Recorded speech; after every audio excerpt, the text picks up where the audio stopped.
नमस्कार दोस्तों, श्री दुर्गायै नमः। ऐश्वर्यं यत्प्रसादेन सौभाग्यारोग्य संपदः शत्रुहानि परो मोक्षः स्तूयते सान्निकीं जनैः। श्री दुर्गा सप्तशती के व्याख्यान माला में आज हम दुर्गा सप्तशती के प्रथम अध्याय का प्रारंभ करने जा रहे हैं और इसके साथ में ही आपसे आश्वासन चाहेंगे कि आप इस व्याख्यान माला का जरूर लाभ लेंगे। चलिए प्रारंभ करते हैं। ओम प्रथम चरित्रस्य ब्रह्मा ऋषिः महाकाली देवता गायत्री छंदः नंदाशक्तिः रक्तदंतिका बीजम् अग्निस्तत्त्वं सामवेदः स्वरूपं श्रीमहाकाली प्रीत्यर्थे प्रथम चरित्रजपे विनियोगः।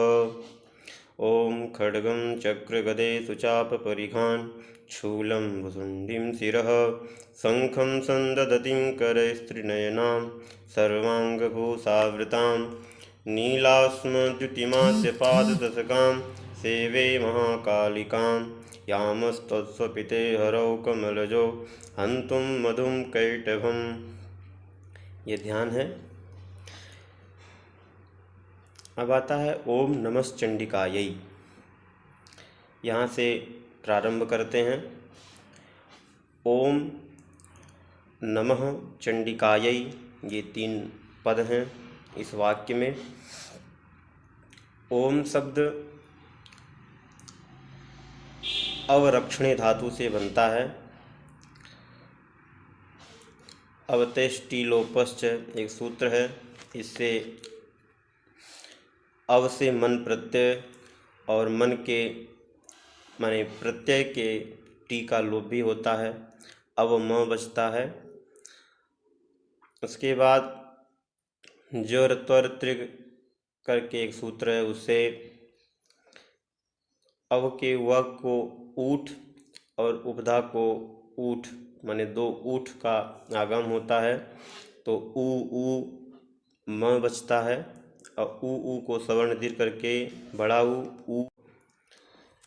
उसके बाद सवर्ण दीर्घ करने के बाद सार्वधातुक आर्धातुक योग से गुण होता है, ओम बन जाता है। ओम में ओम रहता है और जो हम लोग देख रहे हैं ऊ लिखा हुआ, वो एक उपक्रम है। चूँकि ओ जो है वो एक संयुक्त स्वर है, जिसे अ और ऊ को मिला करके ओ बनता है।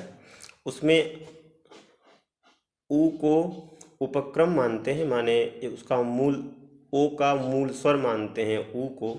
उसको मान करके यहाँ पर ऊ का व्यवहार हो गया और यह जो व्यवहार है वह अनुमिति परक है। वाक्य भी आता है ओमिति अनुमित्यैकै परम। जो ओम का ऊ रूप जो दिखता है वो एक अनुमिति परक है। इस प्रकार से ओम है। ओम में अवरक्षणे है, अवति ब्रह्मा आता है। इसका मतलब होता है कि ओम जो है वह ब्रह्म परक है, ब्रह्म परम सत्ता है, सर्वशक्तिमान सत्ता है, जिससे संपूर्ण सृष्टि ब्रह्म विष्णु रुद्र इत्यादि समस्त देवताओं का सन्निवेश है। इस प्रकार सर्वव्यापी सर्वव्यापक धर्म धर्मी का व्यापक वाचक ओम यह शब्द आता है। और एक संस्कार है, व्यवहार है कि प्रणवम पूर्व उच्चार्य स्तोत्रम व संगीताम पठेत। माने स्तोत्र और संगीता पाठ में पहले प्रणव का उच्चारण होता है। इस संस्कार को, इस व्यवहार का पालन करते हुए यहाँ पर ओम का पहले उच्चारण किया गया, फिर नमः है।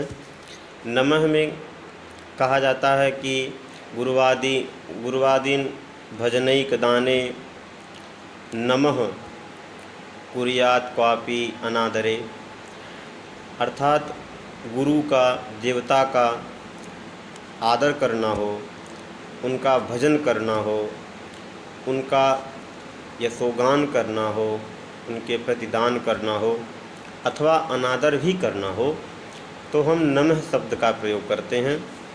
क्योंकि आगे चंडिकायै है, चंडिका शब्द का चतुर्थी एक वचन का रूप चंडिकायै है, तो चंडिका एक देवतावाचक शब्द है और उस देवता के परक भजन धीरे धीरे चीज़ों को और अधिक समेटेंगे, जिससे हम अपनी इस व्याख्यान माला को जल्दी से पूरा कर सकें।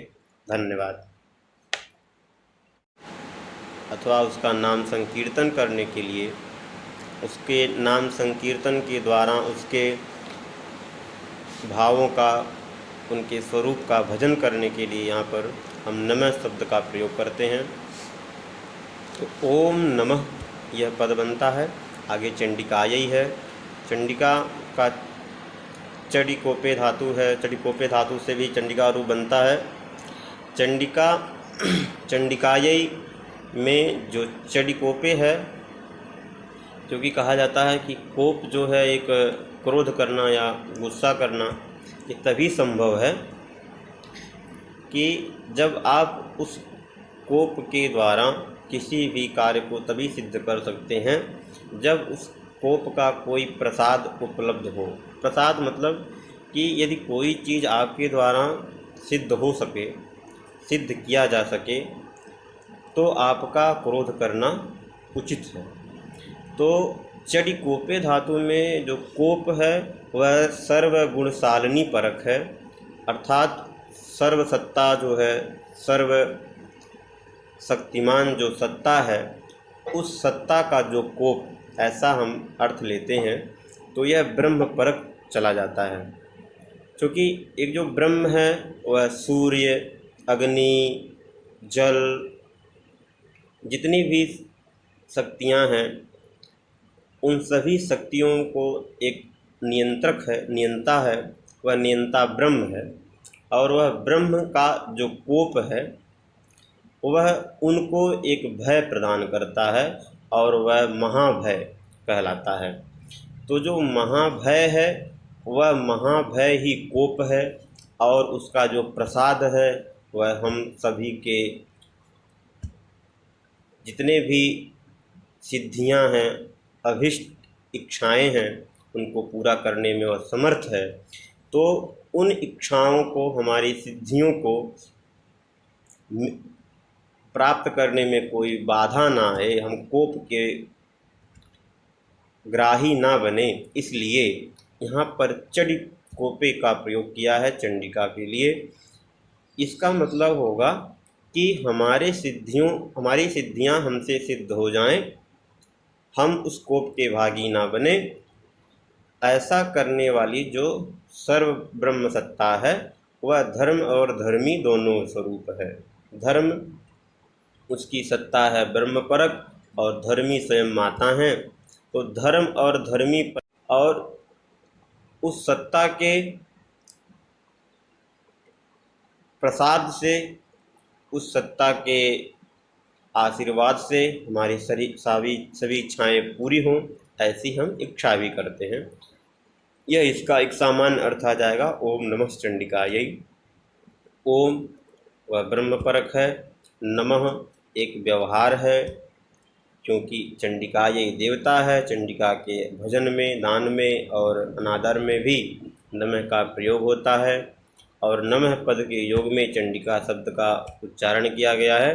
तो नमः स्वस्ति स्वाहा सुधा लंब सट योगाच, इस सूत्र से उपपद विभक्ति मान करके चंडिका में चतुर्थी विभक्ति होगी। चतुर्थी एक वचन में चंडिकायै बनेगा, रमायै की तरह। इसका रमा की तरह रूप चलेगा चंडिका का। तो चंडी देवी को नमस्कार है। ऐसी चंडी देवी जो सर्व शक्तिमान हैं, सर्व सत्ता वाली हैं और सभी सिद्धियों को देने वाली हैं, ऐसा इसका अर्थ आ जाएगा।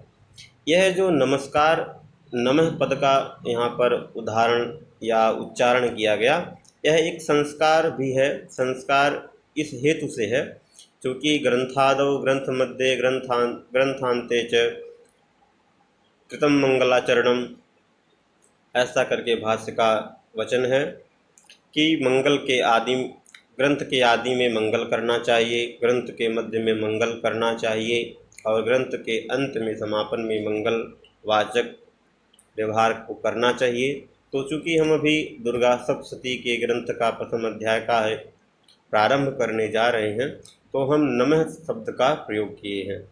यह जो नमः पद है, ओम नमः चंडिकायै में यह जो पहला वाक्य है, यह नमः पद के व्यवहार से प्रयोग से हम इसे नमस्कारात्मक मंगलाचरण कहेंगे। विदित है कि मंगलाचरण 3 प्रकार के होते हैं, आशीर्वादात्मक, वस्तु निर्देशात्मक और नमस्कारात्मक। तो ये नमस्कारात्मक मंगलाचरण भी है, ऐसा भी इसका एक व्यवहार आएगा। ओम नमः चंडिकायै, ये पूरा आज का हमारा व्याख्यानमाला का लक्ष्य था, वो मैंने आपके सामने प्रस्तुत कर दिया। कल से हम प्रथम श्लोक ओम ऐं मार्कंडेय उवाच से प्रारंभ करेंगे और हम आज प्रथम दिन है तो आज हम केवल इतना ही कहेंगे और कल से हम फिर अपना धीरे धीरे चीज़ों को और अधिक